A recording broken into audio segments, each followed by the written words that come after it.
again, there's no limit to our imaginations. So that's about the liberation. And for me, that is also, again, about the space of the imagination and how we connect and stay connected to Africa.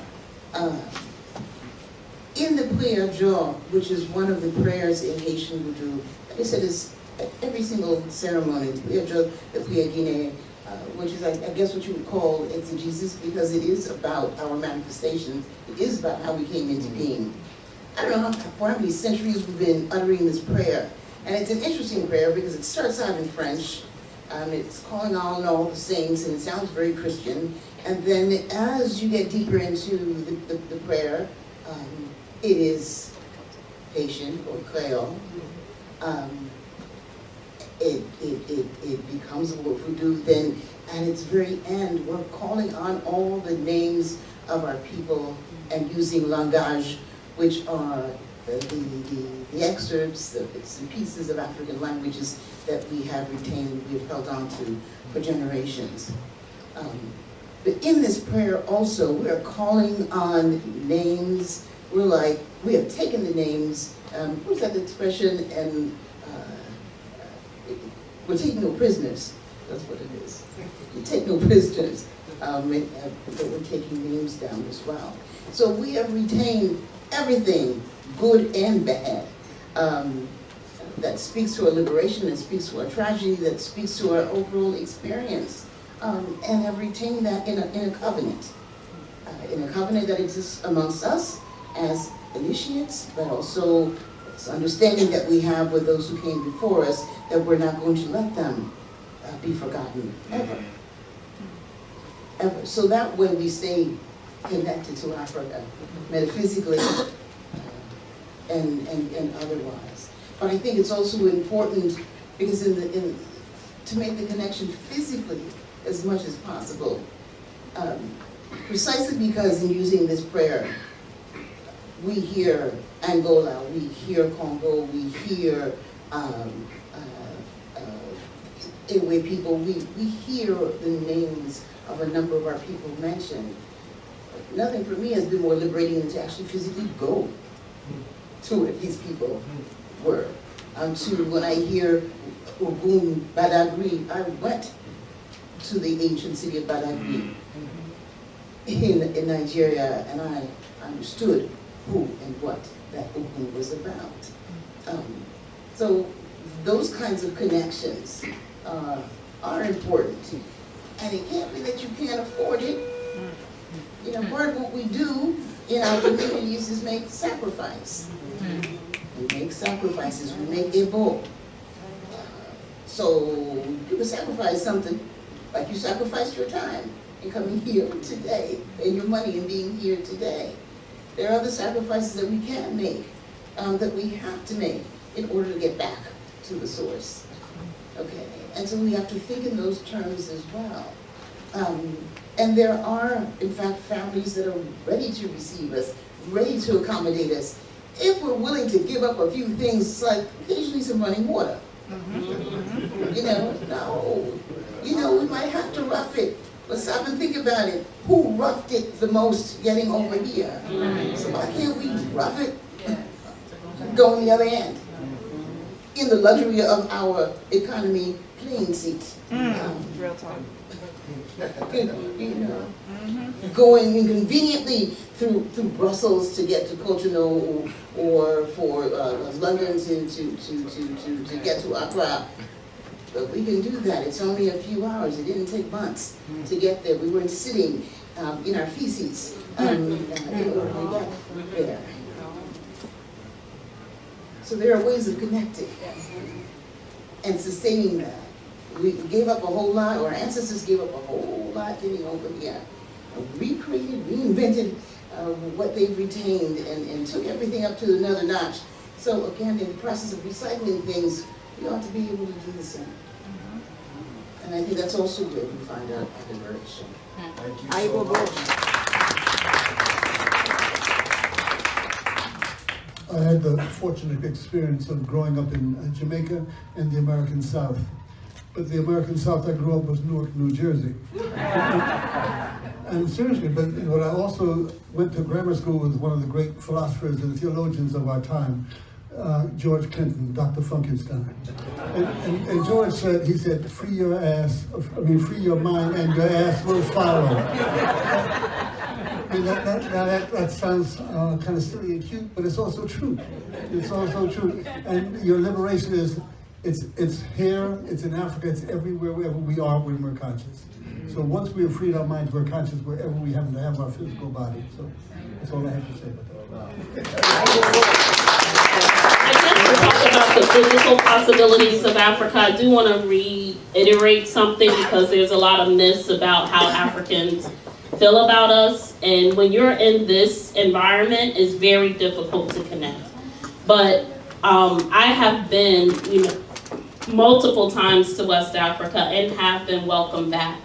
And have had people in little villages where they do say that they are descendants of Hebrews. They have nothing to prove. They have artifacts. This is not just white people giving. The first slave narrative written by Olu Equiano, an Igbo slave, when he got to London and he saw what white Jews were doing, he said, this is exactly what we do in our village. And he had nothing to prove. He was just making an innocent observation. But when I've been in these villages, people have come out of their doors and have been crying, saying they said that these people would never come back.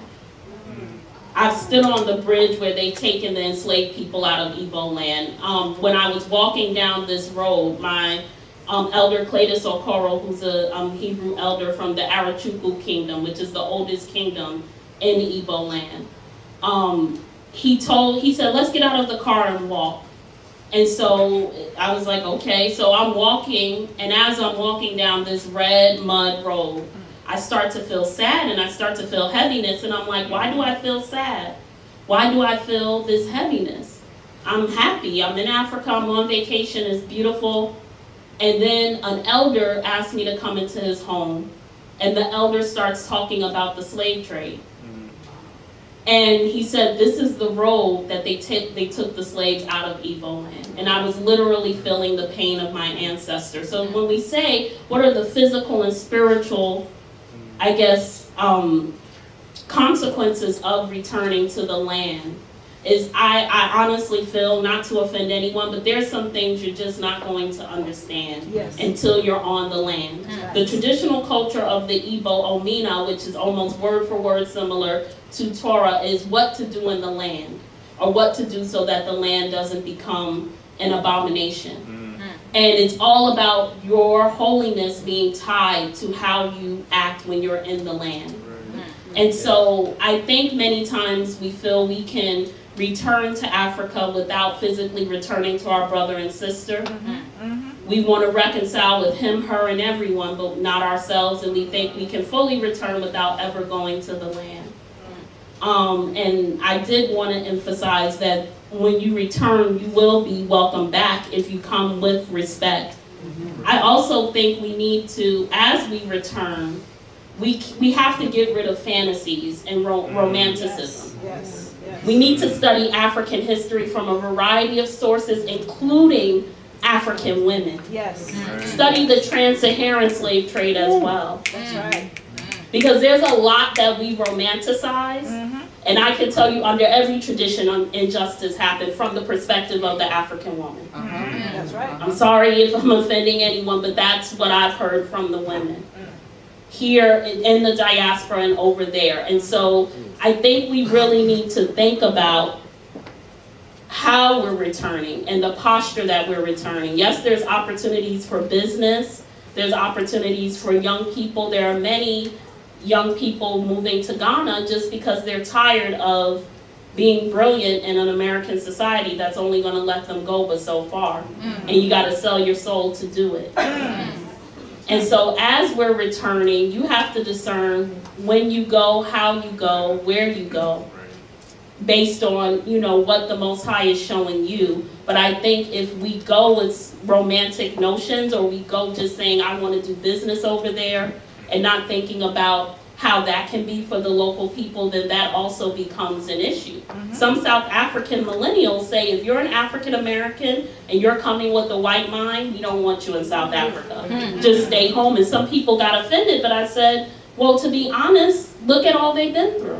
Yeah. So, we also have to think about how we're returning. And there are a lot of possibilities, but it's up to you to discern what possibilities you want to take.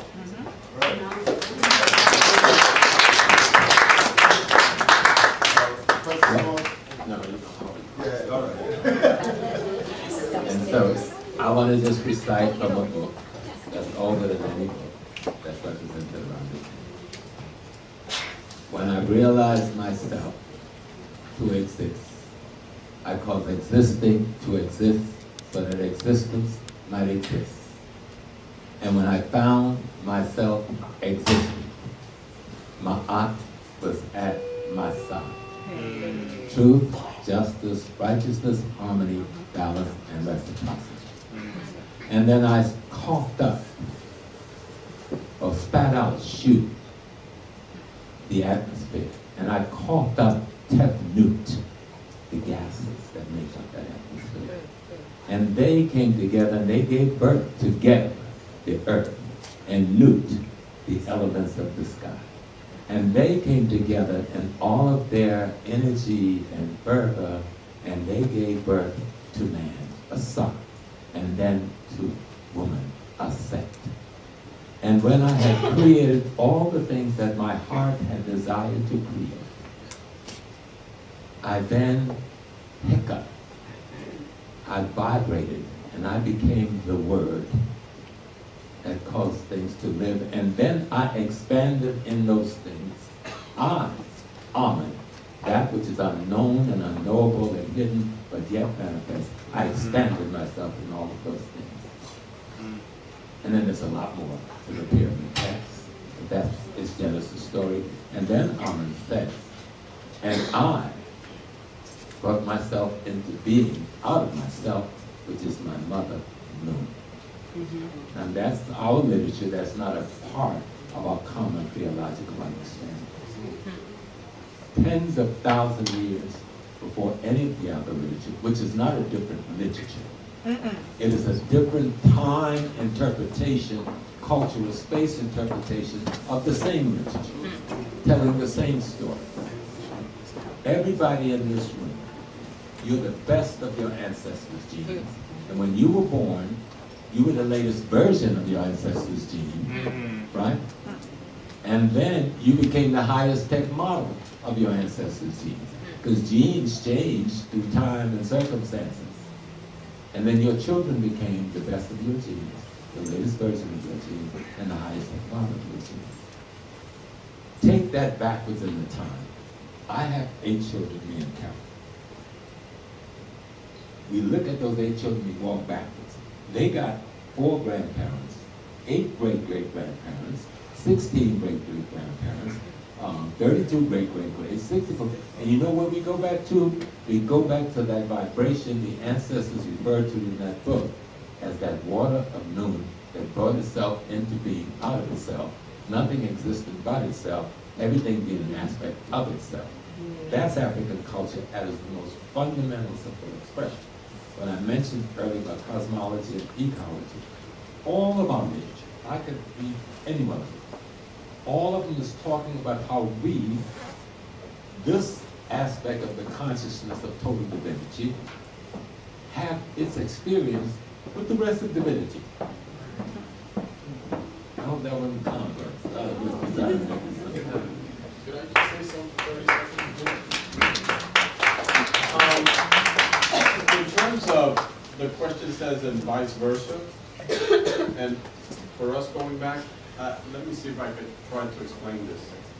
I think there's something, I don't want to say, well, special about black people here in the Americas.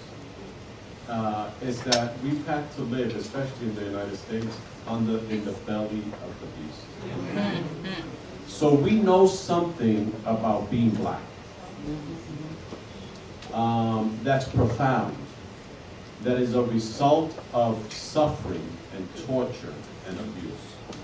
We've defended blackness like nobody else has. And so we need to see ourselves as also bringing something good over in terms of the defense of blackness. Let me just try to explain it with a brief example. I'm what they call a New York Rican, right? New York. Yes.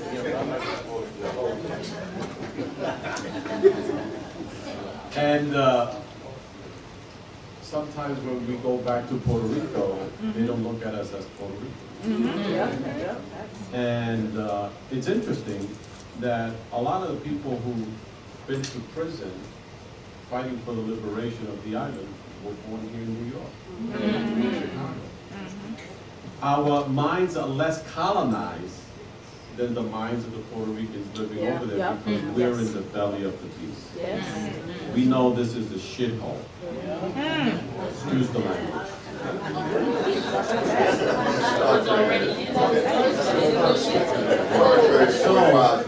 So the thing is that we also have to be proud, I think, that it's a difficult thing. It comes, the knowledge and the fight that we've had for blackness comes out of suffering, but it's something that we have gained, and I think we have a little lesson to teach.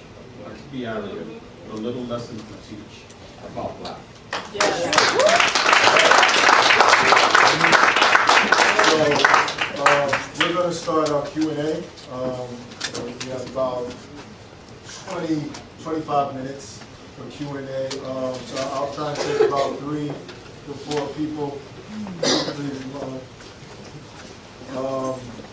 for any questions.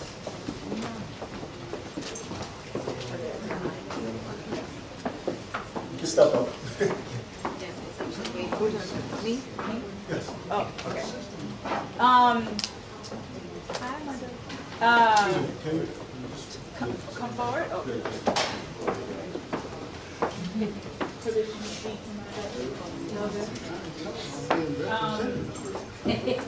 So, I really enjoyed the different perspectives of answering the last question because it was such a complex question. But as someone who's Caucasian, I found myself, I didn't think I was bringing something to Africa when I went.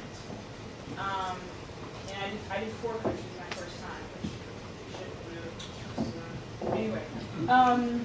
And I got to Benin, and I found myself sharing so much about Haiti and so much of what we've done and modern, especially as African women, like how the advancements of women in Haiti in comparison to what I saw. And I wasn't expecting that because when you go back and like, I'm gonna go, and I was like, oh, you have something to give. So. But I didn't know that if I had not known my own history and also the present. I spent a lot of time in Haiti.